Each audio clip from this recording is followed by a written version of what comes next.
back over there. I'm just curious what we can do to get some more recreational facilities down here, like the YMCA or some sort of facility. You have small kids, there's not enough that, and we keep building buildings, and it seems like maybe we should make some of these developers kind of incentivize them to do something like that. YMCA, Lifetime Fitness, something like that. I mean, it's kind of, we want to be the best Midwest Mitchell, city in America. could you just repeat it a little louder? We want to be the best Midwest city in America, you know, YMCA. I mean, we need more recreational and amenities and facilities for as we build these buildings and bring all these residents. And I think especially for the families and the kids, and there's just not enough courts and pools, and you knock down the Boys and Girls Club. We have the park next to the Boys and Girls Club, but what's going there 42 stores, we get a Boys and Girls Club. It's not really, I mean, it's a benefit to the neighborhood, but not the kind of benefit that a YMCA that's open to everybody brings. And I just think at some point we got to start focusing on those other things. There's a bunch of schools that want to open downtown. There's not enough space for those schools. I just think there needs to be more than just market rate retail and apartments. And I think, you've done a great job. I support you for years. Everything you're saying tonight is basically, I agree with 90%. You're completely right or wrong. No conversation, I'm 100% true. But what do we do to get the developers to look at it more holistically, to add, we need more of other things besides market rate retail and apartments? That's actually an excellent point, and my staff and I have been actually working on just simply enhancing the programs that exist now.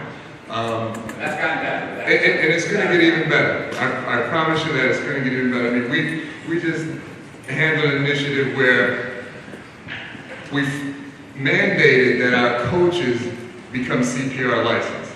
Simply because we know that there are parents out there that want to see that they make sure that their children are taken care of in a responsible way. I'm looking right now at trying to get the Armory open for 18 and over. Track, volleyball.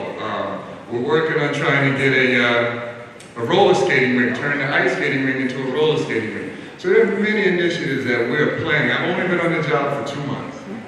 And I've found that there are a lot of things that you guys want. And I plan to come out with my staff to each and every event that I can find and find out exactly what it is that you want so that I can deliver that. I'll tell you, you don't have to come down there. Every parent downtown wants a YMCA or some similar facility like that for their children and themselves. Pool, basketball court, all those type of facilities. And that's not going to happen without you guys. And Steve, we both know economically that's difficult. That's a big hurdle.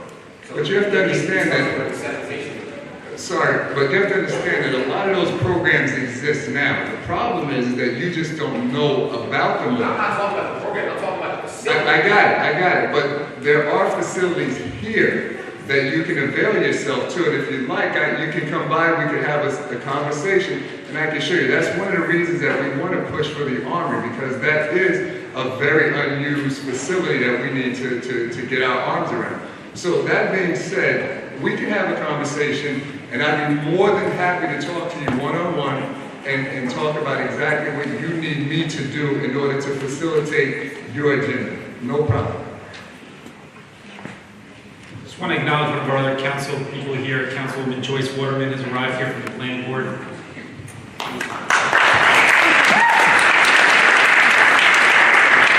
I told you she was dealing with parking issues there, you would probably got the other.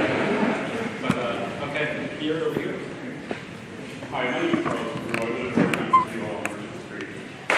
My question, you talk about parking, which is great, but the other side of that coin is mass transit. What is being done? And I realize a lot of these things, mass transit doesn't really do you, I don't know, curb you. But what's being done to improve getting around your city and Manhattan, if you have less parking on the cars? Yeah.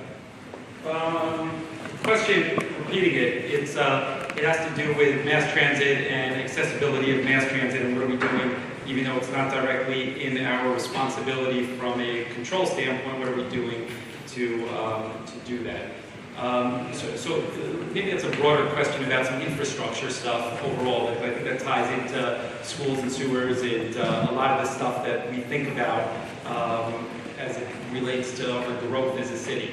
So let me start with transportation, because that's one that is certainly, you touched on yourself. So we don't control the Port Authority, obviously, as a path system. I think you all recognize that. We tend to advocate, and we tend to be very vocal in advocating for expansion platforms and increased trains, a new path stop ultimately, cetera, et cetera. One thing that I have learned is that the path system, unfortunately, lags development. The Port Authority is not really a forward-thinking entity. So they tend to recognize a problem that already exists and then tends to deal with it reactively. And that's pretty much their composition through history.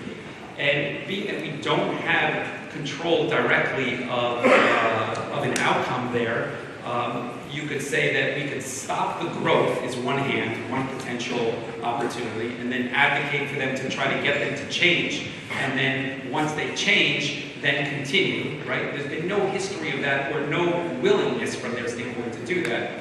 Or you can grow and try and force them via the growth, right? And ultimately, they do recognize it's a problem and they are investing dollars in it, but they tend to be laggards as opposed to leaders, ultimately. So we do think about it, we do have regular conversations letting them know what we're doing, but that tends to be the process, unfortunately, dealing with additional government entities.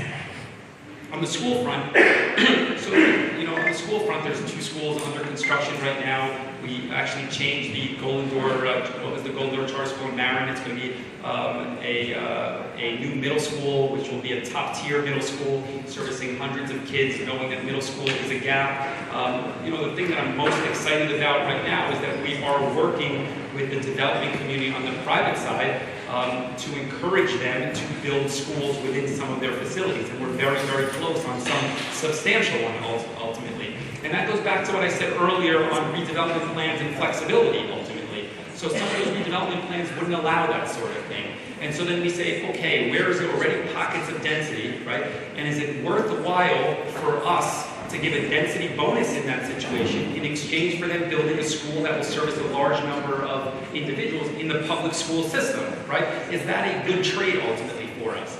So it comes back to what I said earlier, that when we are a growing city, right, there's only kind of 2 ways to, or maybe there's a third way to, or there's 2 ways to actually get your taxes always to be stable or to pay for services. One is you find more people to do it ultimately, or you find somebody else to pay for it, right? And so that's what we're trying to do on the school front ultimately. On the sewer front, right now we're under a consent order with the federal government. There's a massive sewer construction project going on citywide right now, close to $40 million. What we're doing is we're revisiting our connection fees right now to update them, to have the development community paying in more money. I mean, that's an ongoing thing right now that's happening. So we're thinking about that stuff and how to continue to invest in it. I mean, it's not off of our radar screen. And if there's one thing that I hope you can take away from tonight's conversation ultimately, is that collectively here, we do think about these things, that it's not just happening in a vacuum, one decision versus the other. That like I said initially, I love this job, I'm engaged in this job. I mean, Danny and I were on plows till 3:30 in the morning, not in the headquarters, on plows, right? And I tell you why, because we like it, right? And, which might be weird, but ultimately, like, we're more engaged in this stuff than you may think we are. I'm thinking through the parking issues, why the regulations are, the sewer issues, the transportation issues, what's the best outcome ultimately, and how we're going to grow. So, on the transportation front, we grow, we force the Port Authority, showing them kind of demographics things. That's ultimately what we're doing. So, yes? This is Sarmiento, and I live in Lower Port, about a couple of blocks east. The intersection of Manila Avenue and 2nd Street has been the scene of many car accidents, and pedestrians almost being run over by cars speeding down Manila Avenue. We have a block association, and can we have a meeting with the appropriate city officials to discuss safety issues in that area? Yes, absolutely. I've noticed personally that I think Manila has become more dangerous when the Port Authority put the no left onto Marin. Thank you. When they put the no left onto Marin, people go down and they go to Grove / Manila, and so they go down Grove Manila, which is never meant to handle the same amount of traffic that Marin was meant to handle. So I don't know if we can get the Port Authority to take that sign down. They clearly put it up to help New York City with their traffic, but they've kind of impacted ours. I don't know if that's an option or not. That would be, I'd love to rip the sign down myself. But short of that, we can see about putting a stop sign in. Yeah. Is that second in Manila there is? No. No, there's not. People don't pay such close attention to the First stop in sign. areas where we put a stop sign.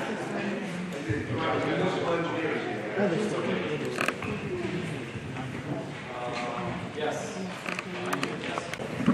You mentioned the path transportation issues Name before. and, name and community. Oh, I'm sorry, Leslie, and I live on Jersey Avenue.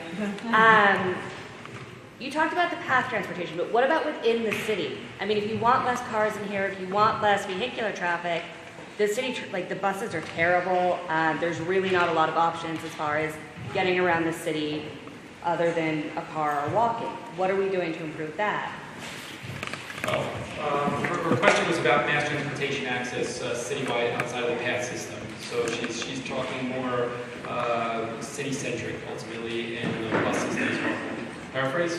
Yeah? Okay. So we have a meeting with the contractors for New Jersey Transit and our state legislatures and the Heights organization, because they've been the advocates for this. I believe it's next week ultimately. I'm part of that meeting ultimately, talking about the bus routes and the bus system. So there is something on the calendar already regarding that. The outcome, I don't know. What they're going to say is the first one that I've actually had specifically me sitting in, and that is a result of the RNA, which is the community group up there, not getting enough traction and asking for me to get more engaged in it. So if you email me in a week and a half, I can tell you exactly where we are on kind of the overall plan. It's driven by them because they don't have access to the path and whatnot. When we integrated the bike share program, the thought of that ultimately was also making sure that it integrates with New York City and citywide. The background on that, on how that came to be ultimately, is that when this process started, it was supposed to be a joint initiative via Hoboken, Weehawken, and Jersey City.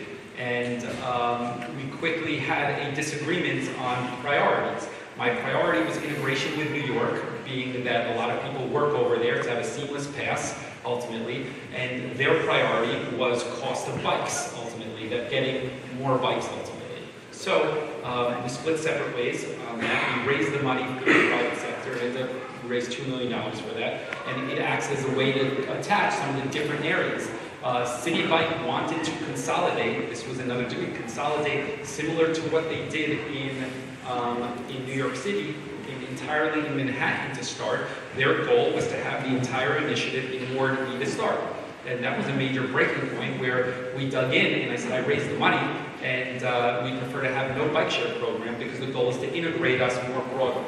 Thankfully, that has been a success, and we're putting in another 20 stations in the spring. So that'll helpfully integrate some other parts of the city as well. And then the light rail continues to be a challenge. You know, we try to find ways to get the private sector to pay for it, similar to incentivizing them, because New Jersey Transit won't do it. It continues to be a challenge, and I can't tell you that we have anything on tap right now with regards to that. We go all the way to the back row. Yes.